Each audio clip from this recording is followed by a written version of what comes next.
tí ààrẹ Bọ́lá Ahmed Tinubu ti ń ṣe ààrẹ orílẹ̀-èdè Nàìjíríà tó bá àwọn ọmọ orílẹ̀-èdè Nàìjíríà sọ ní ọjọ́ àìkú Sunday tí ń ṣe ọjọ́ kẹrin oṣù kẹjọ ọdún 2024 látàrí bí wọ́n ṣe ń fi ìfẹ̀hónú hàn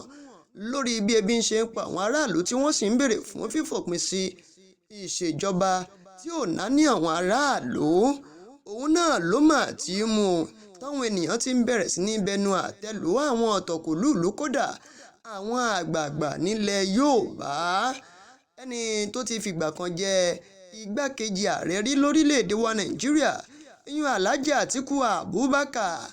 ọ̀jọ̀gbọ́n Wọlé Ṣóyínká, ajàfẹ́tọ̀ọ́mọnìyàn agbẹjọ́rò àgbà Fẹ́mi Fálànà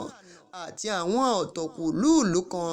lánàá òde òní yìí ni wọ́n ti bẹnu àtẹ́ lu ọ̀rọ̀ tí Bọ́lá Ahmed Tinubu tó bá àwọn ọmọ orílẹ̀-èdè Nàìjíríà sọ wípé ọ̀rọ̀ yìí gangan lára kò ní kókó gangan nínú láti lè sọ gbòógì lórí ohun tó mú àwọn ènìyàn tí wọ́n fẹ̀hónú wọn lọ́jọ́bọ̀ Thursday ọ̀sẹ̀ tó kọjá ọjọ́ kìíní oṣù kẹjọ ọdún tá a wà nínú rẹ̀ yìí náà ni ìwọ́de àti ìfẹ̀hónúhàn ló bẹ̀rẹ̀ lórílẹ̀‐èdè Nàìjíríà látàrí bí ebi ṣe ń pa àwọn ènìyàn. Ọ̀pọ̀lọpọ̀ ẹ̀mí ló ti ṣòfò sí kódà ọ̀pọ̀lọpọ̀ àwọn dúkìá òun náà ló ti bá a lọ. Olójú òní lajú rẹ̀ ẹlẹ́ẹ̀kẹta lòbó kò wọ́. Òun náà ni ààrẹ Bọ́lá Ahmed Tinubu fi ṣe tó sì bá wọn sọ̀rọ̀. Gbogbo ọ̀rọ̀ tí ó wá ní ààrẹ Bọ́lá Ahmed sọ làwọn ènìyàn ti bẹ̀rẹ̀ sí ní sọ wípé gbogbo ọ̀rọ̀ yìí kò tẹ̀ ní kókó kan tá a bá ní ká gbámú, tó wá fi ń sọ fún àwọn ọmọ orílẹ̀-èdè Nàìjíríà láti lè ní sùúrù lé lórí wípé ọ̀rọ̀ wọn kò mú ìrètí kankan wá, bẹ́ẹ̀ sì rèé kò sí ìfọ̀kànbalẹ̀ kan nínú ọ̀rọ̀ yìí. Wọlé Ṣóyínká àti Fálànà gan sọ wípé ó dùn àwọn gidigidi gan wípé irú ọ̀rọ̀ báyìí ló lè jáde lẹ́nu ààrẹ orílẹ̀-èdè wa Nàìjíríà tí ò níbìkan tó fẹ́ darí àwọn ọmọ orílẹ̀-èdè Nàìjíríà dà sí. Ọ̀rọ̀ tó wà nílẹ̀ yìí ọ̀run yábọ̀ mà ní kì í sọ̀rọ̀ ẹnìkankan lórí ọ̀rọ̀ tó ní ṣe pẹ̀lú ìwọ́de àti ìfẹ̀hónúhàn tó ti bẹ̀rẹ̀ láti ọ̀sẹ̀ tó kọjá tó ti mú kí ọ̀pọ̀lọpọ̀ àwọn ènìyàn kí wọ́n máa ní ìdojúkọ pẹ̀lú ara wọn tàbí ìdojúkọ pẹ̀lú àwọn agbófinró. Àjọ sìráàpù ìyún àjọ tó ń rí sí ẹ̀tọ́ ìyún Social Economic Rights and Accountability Project tí ń jà fún ẹ̀tọ́ àwọn aráàlú lórí ètò ọrọ̀ ajé, ìgbáyégbádùn àti bí àwọn iṣẹ́ àkànṣe yóò ṣe mọ́ lọ lóní gerege lórílẹ̀‐èdè Nàìjíríà. Wọ́n mà ti gbé ẹjọ́ lọ sí ọ̀dọ̀ àjọ Commonwealth níbi tí wọ́n ti gbé ẹjọ́ lọ síwájú akọ̀wé àgbà Commonwealth ọ̀hún náà ìyún Patricia Scotland wípé ẹjọ́ orílẹ̀‐èdè Nàìjíríà, àwọn aṣáájú àti àwọn olórí orílẹ̀‐èdè Nàìjíríà wọ́n ṣe ìkọlù sí àwọn akọ̀ròyìn àti àwọn aráàlú tí wọ́n ní ẹ̀tọ́ tí wọ́n sì ń ṣe ìwọ́de wọn ní ìwọ́de alálàáfíà. Ibẹ̀ ni àjọ sìráàpù ti ń sọ fún àjọ Commonwealth wípé kí wọ́n fi ìyà tó tọ́ jẹ orílẹ̀-èdè Nàìjíríà, kí wọ́n fi ìyà tó tọ́ jẹ àwọn ìṣàkóso bẹ́ẹ̀. Ẹ̀gbọ́n náà ọ̀run yábọ̀ sọ wá ń sọ̀rọ̀ ẹnìkan bí àjọ Commonwealth tí wọ́n bá rí wípé lóòótọ́ àti lódodo làwọn olórí wa jẹ̀bi ẹ̀sùn yìí tí wọ́n sì dí àwọn ọ̀nà kankan mọ́ wọn tí à ń jẹ gbádùn rẹ̀ gẹ́gẹ́ bí orílẹ̀-èdè Nàìjíríà. Ẹjọ́ ṣáwa náà ṣáàní jẹ́ ń bẹ̀. Wọ́n ti wá rọ àjọ Commonwealth ọ̀hún náà láti ṣe ìwádìí lórí bí àwọn olórí wa tí wọ́n ń ṣe ìkọlù sí àwọn tí wọ́n fi ìfẹ̀hónúhàn wọn hàn. Ní ìpínlẹ̀ Èkó wọ́n ti ní pátápátá là ń fọ́jú kùmbọ̀kùmbọ̀ báyìí là ń dẹ́tẹ̀ ojú àfọ́tán ìjà ní dálẹ̀. Wọ́n tún tẹ̀síwájú ìfẹ̀hónúhàn wọn lónìí ọjọ́ ajé Monday ọjọ́ karùn-ún oṣù kẹjọ ọdún 2024 nígbà tí ọ̀pọ̀lọpọ̀ ìdojúkọ àti ìpèníjà tó ti ń ṣẹlẹ̀ láwọn ìpínlẹ̀ kọ̀ọ̀kan lápá àríwá ilẹ̀ wa ni wọ́n ti ń pàṣẹ kò ní lé ogbélé fódìdí wákàtí mẹ́rìnlélógún ní ìpínlẹ̀ Èkó. Wọ́n ní lọ́jọ́ ajé Monday yìí ni wọ́n tún fẹ̀hónú hàn nígbà tí gbogbo wọn tí wọ́n parapọ̀ ní ibi tí wọ́n ti ń parapọ̀ ní gbọ̀ngàn Gani Fáwẹ́hìnmí ní agbègbè Ọjọ́ta ní ìpínlẹ̀ Èkó. Èyí náà ló ń jẹyọ jáde lẹ́yìn ìgbà tí ààrẹ Bọ́lá Ahmed Tinubu tó sọ̀rọ̀ tiẹ̀ lọ́jọ́ àìkú Sunday. Wọ́n ketí ọ̀gbọ́nyin sí i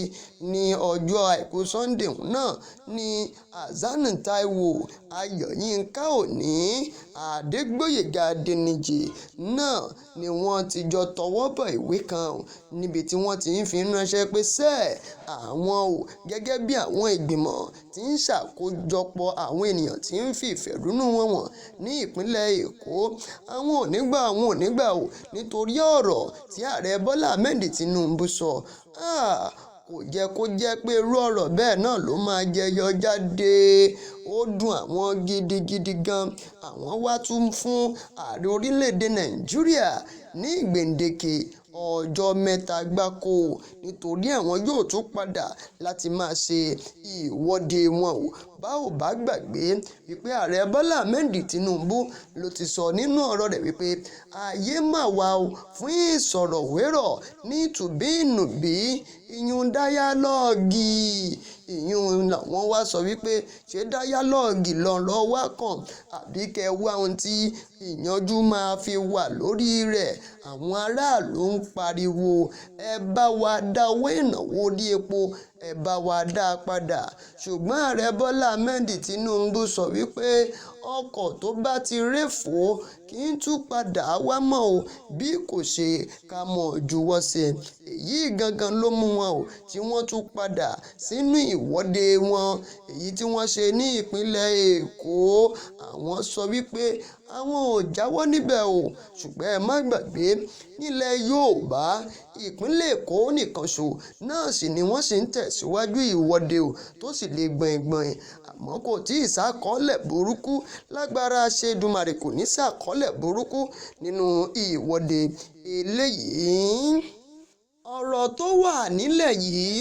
kì í ṣe gbogbo aráàlú nìkan ló kàn, kódà ó kan àwọn bọ̀rọ̀kìnní ìlú náà ẹni tó jẹ́ olórí àti olùdásílẹ̀ ilé ìfowópamọ́ Stanbic IBTC báǹkì ìyún Àtẹ́dọ̀ Peter Saidi ló mà ti ń rawọ́ bẹ̀bẹ̀ sí gbogbo àwọn ọ̀dọ́ langba pátápátá lórílẹ̀‐èdè Nàìjíríà wípé kó má dàbẹ́ ní wípé ọ̀rọ̀ wa máa dàbẹ́ ní pé a ṣe ní ṣera rẹ̀ ní nítorí pé bá a ṣe ń tẹ̀síwájú ìwọ́de eléyìí tá à ń ṣe lórílẹ̀‐èdè Nàìjíríà yìí ó tún ń ṣàkóbá fún àwọn tí wọ́n ní nǹkan kan jájẹ lórílẹ̀‐èdè Nàìjíríà. Peter Saidi, olùdásílẹ̀ ilé ìfowópamọ́ Stanbic IBTC, òun náà ló ń sọ eléyìí lórí ìkànnì ìbánidọ́rẹ̀ẹ́ Twitter rẹ̀ ìyún tí wọ́n ń pè ní X. Níbẹ̀ ló ti ń rawọ́ bẹ̀bẹ̀ wípé kí wọ́n dákun kí wọ́n dábọ̀ kó jèbùrẹ́ nítorí àwọn tó jẹ́ pé ìṣàtòṣì ni wọ́n wà náà ló túnbọ̀ ń peléke sí Ara mẹ́rìírí mo rí olóńgbò lórí àtẹ lọ́jọ́ àìkú Sunday ní ìpínlẹ̀ Edo, ìpínlẹ̀ Plateau. Àwọn èèyàn wọn lọ ṣọ́ọ̀ṣì orí títì ni wọ́n ti ṣe ìjọsìn, kódà wọ́n ṣàṣàlátù ní orí títì bí wọ́n ṣe ń ṣe ìfẹ̀hónú wọn. Gómìnà ìpínlẹ̀ Edo tí yóò máa kógbá rẹ̀ wọlé ní kòpẹ́kòpẹ́ ìyẹn gómìnà Godwin Obaseki lọ́jọ́ àìkú Sunday òun náà ló tètè ń yọ ara rẹ̀ wípé ẹ wo àwọn ìpinnu tí ìjọba àpapọ̀ orílẹ̀-èdè Nàìjíríà tí wọ́n ń gbé kalẹ̀ òun náà ní ń kóyà jẹ wá lórílẹ̀-èdè yìí àwọn gangan ní ń fà wá sínú ohun tó ń ṣẹlẹ̀ ìlà lórí yìí. Ó sọ nínú ọ̀rọ̀ rẹ̀ ó ní ẹ wò ẹ ṣáà mọ̀ wípé òun gangan náà lòun kọ́kọ́ bẹ̀rẹ̀ sí ní máa san 70,000 naira fún àwọn òṣìṣẹ́ tó kéré jù ní ìpínlẹ̀ òun náà kó tó di wípé àwọn ìjọba àpapọ̀ orílẹ̀-èdè Nàìjíríà wọ́n gbé irú ìgbésẹ̀ bẹ́ẹ̀. Ọpẹ́ pàtàkì lọ́wọ́ gbogbo ẹ̀yin olólùfẹ́ wa lórí ìkànnì Olómi Ọgbọ́n TV ẹ má gbàgbé ẹ bá wa pín, ẹ share rẹ̀, ẹ jẹ́ kó délé kó dóko. Ẹ subscribe bákan náà ẹ tẹ notification bells yóò lè mọ̀ sọ fún yín lóòrèkóòrè nígbà bá ti dé sórí Àgbàgbé. Ẹ ṣeun bẹ́ẹ̀ tí ń wò wá.